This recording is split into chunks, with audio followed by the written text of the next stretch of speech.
I'll start again. A minute late, but this beach ball thing's driving me crazy. Hi, everybody. It's a big promo cast. How's everybody doing? It's Thursday the 4th, and I'm your host, Rich. And I'm the co-host, Amber. That's right.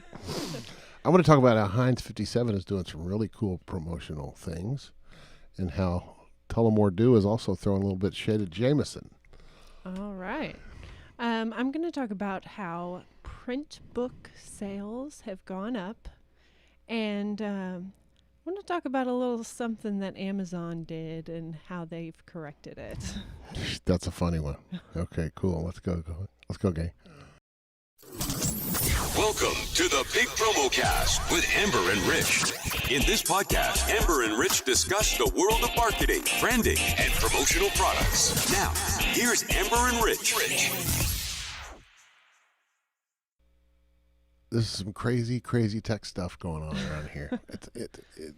I think we have audio. I think we have levels. I think everything's good. But our little bumpers are quiet, so I don't know what's going on. Anyway.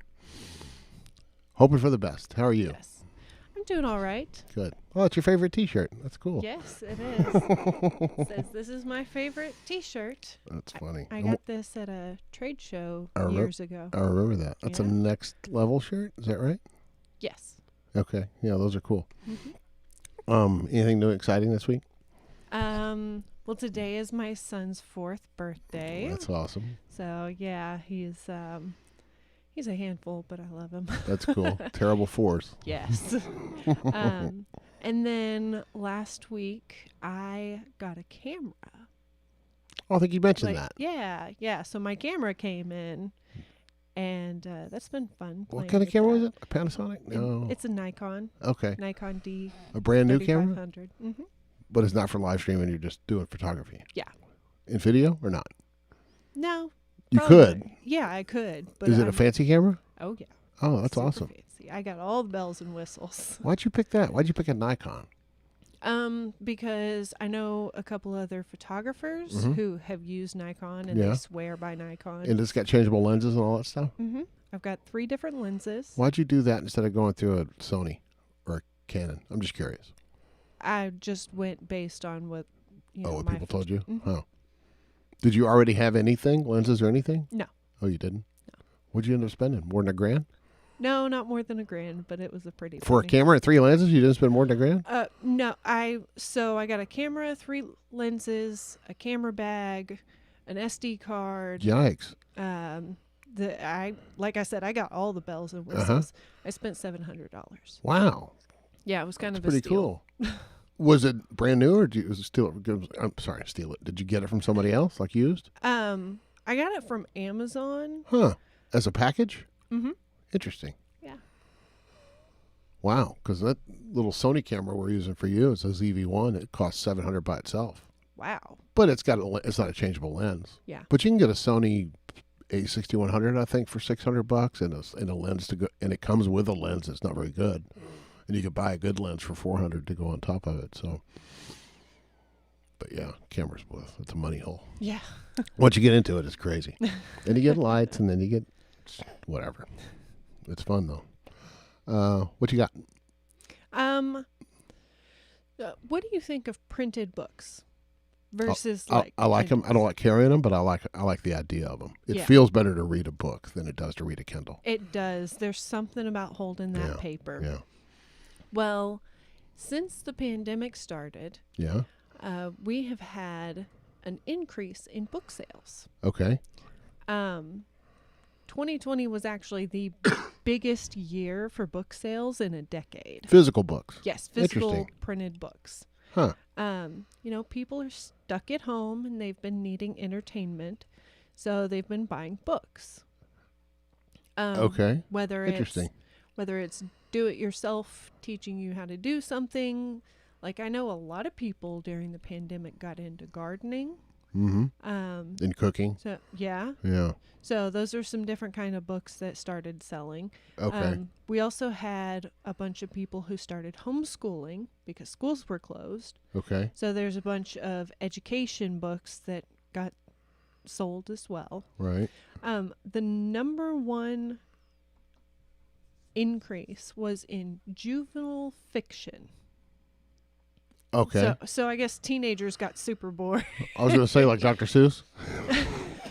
Anyway. But they actually made up a third of the sales increase. Huh. Yeah. You mean like teenage fiction, not Yeah. little kids' books. Right. Okay, cool. So, I mean, I guess teenagers were told, oh, you can't spend all your time on your phone. You better find something else to do. On the screens. Wow. So, yeah. Awesome. And it's pretty amazing that book sales did so well because brick and mortar stores were kind of suffering during the pandemic issues. Yeah, and they still are. Yeah. Yeah. Even with 100% open in Texas, I bet it's not going to be good. But anyway. So. That's cool. Happy National Snack Day, by the way. Did you know it was National Snack Day? I did not. Well, I like snacks. When I was looking at this, I noticed, look, yesterday was International Irish Whiskey Day, which leads me to my next thing, which is, there it is, International Irish Whiskey Day.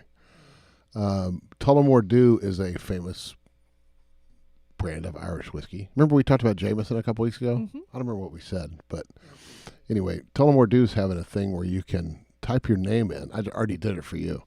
If you type your name in, you can get your own shirt that says, whatever your name is, on the back of it.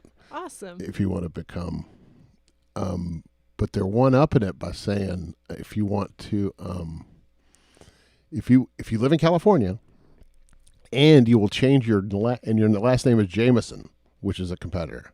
Mm-hmm. They will. You have to change your name to what? If you change your name from Jameson to Tullamore, you can win a St. Patrick's Day experience. Like literally, legally change your name? After you read the fine print, you don't actually have to pull the trigger, but you have to fill out all the paperwork as if you're going to. But you have to live in California, and your last name has to be Jameson. So you can't, like Joe Smith in Arizona couldn't do it. Right. Or you or me couldn't do it, because neither one of us have a last name. Anyway, it's more about press, and I'm sure that I don't think anybody's going to actually change their name, but they might.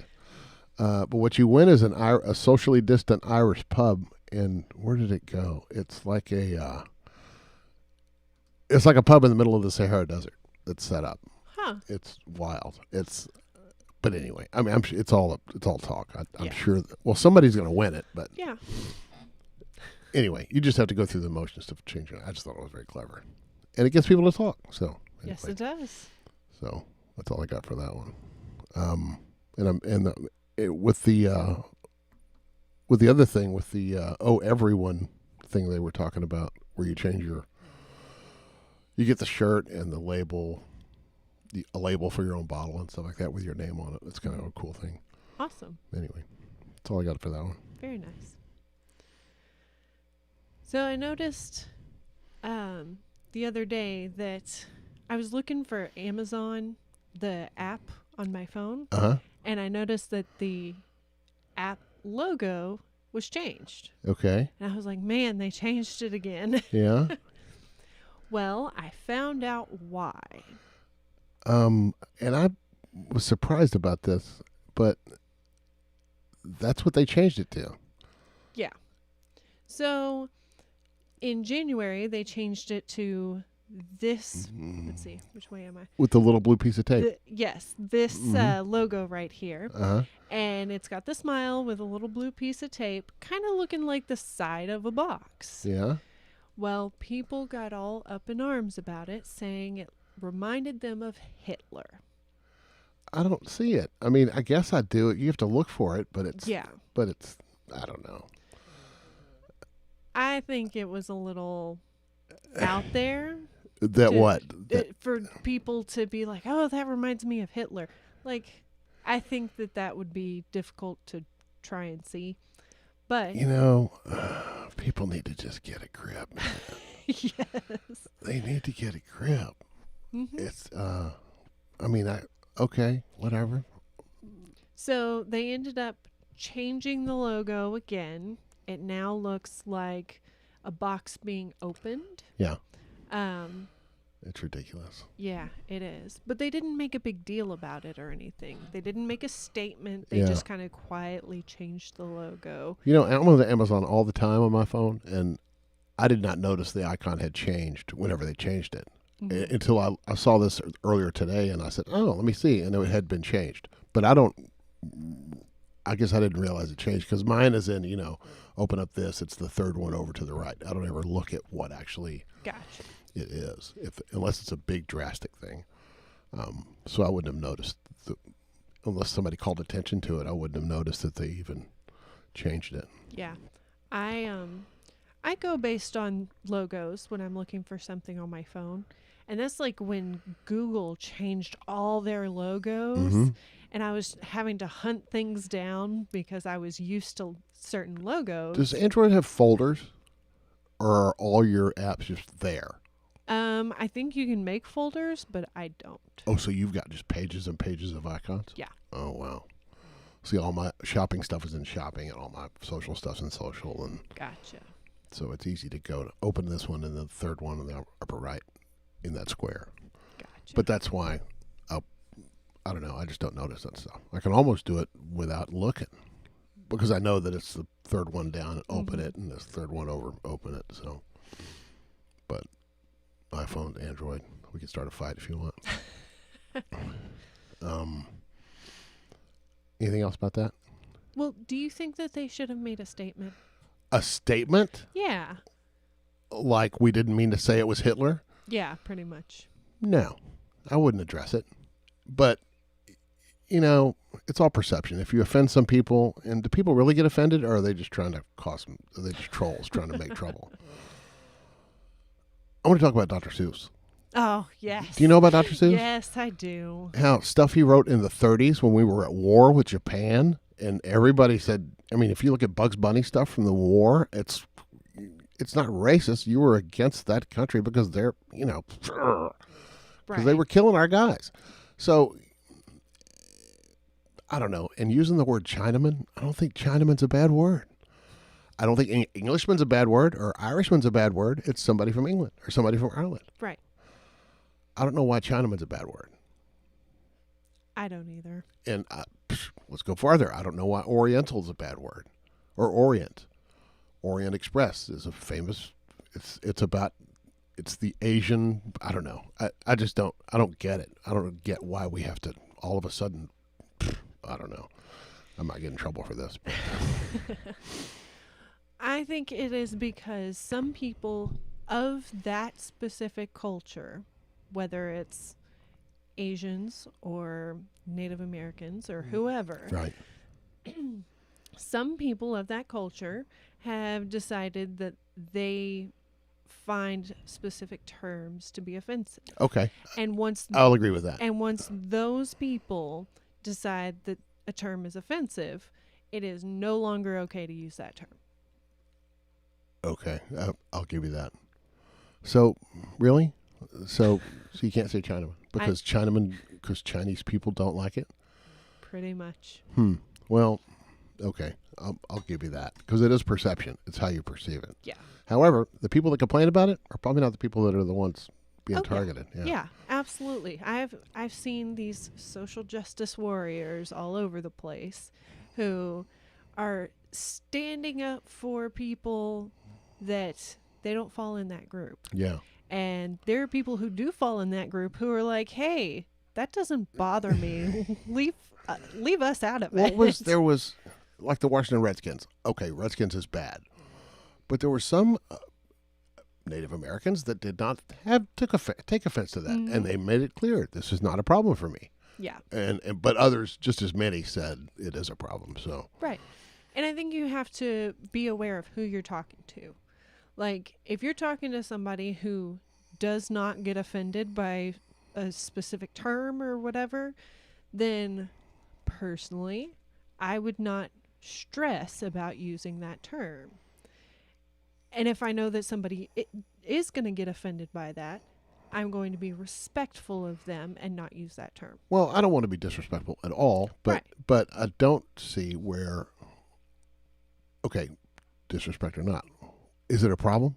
Okay, Maybe Amazon. Maybe it looks like Hitler. Do you think they meant to make it? Oh, let's promote the Nazis. No. Why don't they just put a big Q on the side? Anyway, I don't know. It's just sometimes it goes too far. Yes, I absolutely And so, agree. and Dr. Seuss, I was listening to a thing this morning where the book he wrote about the Chinaman the Chinaman eating with sticks, and he had a picture of a yellow human figure with a pigtail. Yeah. He revised that book in 1978 because of people freaking out, and changed it to a Chinese person eating with sticks. And he changed the character. He removed the pigtail. He whatever. Didn't make it as caricature-like. Mm-hmm. But it's a cartoon book. Every Yeah. image is going to be a caricature. Exactly. Whether it's an elephant or a person, it doesn't matter. But anyway, I think people get up in arms about things out of nowhere. Yeah. And all this Dr. Seuss stuff came up when something else was going on. And they were using it like they just got through, Goofball just got through speaking at that conference in Orlando. And that was really what the news should have been about. But the Fox News people decided, no, let's cover that up and start talking about Dr. Seuss. It's crazy. So I think it's a made-up story as well, because it's anyway. But that's me. But let's talk about happier things. Yes. Last week, on the 25th, Heinz Ketchup made their website take 57 minutes to load. Oh my goodness. And if you waited the 57 minutes, you got a chance to win one of 157 Heinz burger kits. That included a spatula and an apron. And I think they failed on this because they didn't post any pictures of the stuff that you could win. Yeah. And I've looked and looked, and I couldn't find anything that has the kit. But it's got a red spatula, I'm sure it's branded, a grill mitt, napkins, plates, and Heinz ketchup and mustard and all kinds of stuff. So I think they failed there. But Heinz is pretty good at doing that marketing stuff. They had another thing where, what does this one say? They had if you go to their website now, it doesn't have, it's just a regular website. That's fine. Mm-hmm. So they took the 157-minute thing off. The 57-minute wait time. Good. Last year, and I didn't know this till now, but they had an all-red puzzle. Every piece is the same color red. Oh my goodness. So it would take you forever to load it, to put it together. I don't know. I think that would be that would be fun to do. Anyway, Heinz Ketchup is great. There was another thing. I don't have it pulled up, but there was the thing where they asked people in Canada. They had it's part of a promotion. They said, hand them a piece of paper and a pen and say, draw ketchup. They didn't tell them who they were. They just said, draw what you think of ketchup. And everybody drew, well, not everybody. A lot of people drew a Heinz bottle with the Heinz logo and all that kind of stuff. It's ingrained in their minds. Yeah, it is. Kind of I don't know. Heinz is good at marketing. I like it. I don't know about this slow going stuff. Like the puzzle that's going to take forever and making people wait 57 minutes for a page to load. We're an impatient society. Well, if you want to get free stuff, you got to do the thing. Yeah. And that's the novelty. I think and they're not doing it now, so it's not like they're doing it forever. Right. They did it for the promotion, and it takes a long time to get what you want, to get the good stuff, anticipation. Yeah. It's That's all true. part of the thick, ketchup taking forever to come out of the bottle. All that premise, which they're playing up on, which is, I like that, and I the fact that you have to. What was the thing we did a few weeks ago that was a website? Oh, you had the Super Bowl Miller Lite thing. Yes. Where you had to type in that URL to get to the prize, and the URL had 846 characters or something like that. Yeah. And the idea was that it was going to take you long enough to do that while the Michelob Ultra commercial was playing on the Super Bowl. So you wouldn't be watching the commercial; you'd be on your computer typing this stupid thing in. I don't know. Using a web as a promotional tool and then rewarding people with swag. It's I think it's a cool thing. Yeah. It's pretty clever. Yeah. Anyway, that's all I have about that one. 20 minutes. You got anything else? Shout out. Yeah. We went to a trade show yesterday. Yeah, we did go to a trade show Yeah. yesterday. That was fun. A It little tiny was. trade show in Grapevine, Texas. Yeah. It was awesome. So I want to give a shout out to Promotional Products Association Southwest. Yep. For putting on that trade show for us. They were cool. And got to see our buddy Neil and our buddy with Ariel and our buddy Tatum Schaefer from Akron. Who else? Heidi from Custom Crest. Anybody else? Do you remember? Remember the lady's name from Tech Weld? No, I don't. Yeah, she's good though. I always see her around. Ben Norris. I can't think of anybody else off the top of my head. I ran into some other guys doing vlogging out there. I had my camera set up, and they have a company called I Love Merch, which I tried to find it. I couldn't find it, but they were doing the same kind of thing I was doing. But anyway, do I have any shout outs? I'm going to give a shout out to Rhett Miller. Rhett Miller's the singer from the Old 97s. You know who Old 97s are? Yep. He's from Dallas. Did you know that?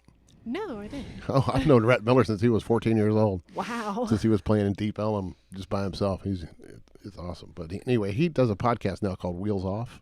Okay. And he had as a guest Julia Cameron. And Julia Cameron wrote the book The Artist's Way. And she's the one that came up with the concept of morning pages. Oh. That book was published in 1992. And right now, I mean, and it's sold and not sold, sold and not sold. Yeah. Right now, it's number 3 on the LA Times bestseller list. Nice. Hardcover, because people are talking about books. People are trying to do things. Yeah. But that was a great conversation. It's only about 20 minutes. So Wheels Off podcast with Rhett Miller. If you pick that up and listen to that, he said he had that book on his shelf for 10 years and never read it. He like somebody gave it to him 10 years ago. Yeah. And then when he was talking to Brian Koppelman, who's the screenwriter for Billions, the showrunner for Billions, and the screenwriter of Rounders and some other stuff. In Brian Koppelman's podcast, he always talks about Julia Cameron and doing the morning pages thing. Because that's a good way to just break through your creative stuff. Yeah. And we talked about that a minute ago before we went to air, but you just got it right. Yep. Cure for writer's block is right. Yes. Or doing anything, you just do the thing and get over it. Anyway, I can't think of anything else. Do you have anything else to talk about? No, that's it. Short and sweet? Well, not really short. 23 minutes. All right. It's going to be a great day today. 60 degrees outside. Yeah. It's going to be up to 70. I know it. Okay. Bye, everybody. We're going to end this one now. See you later.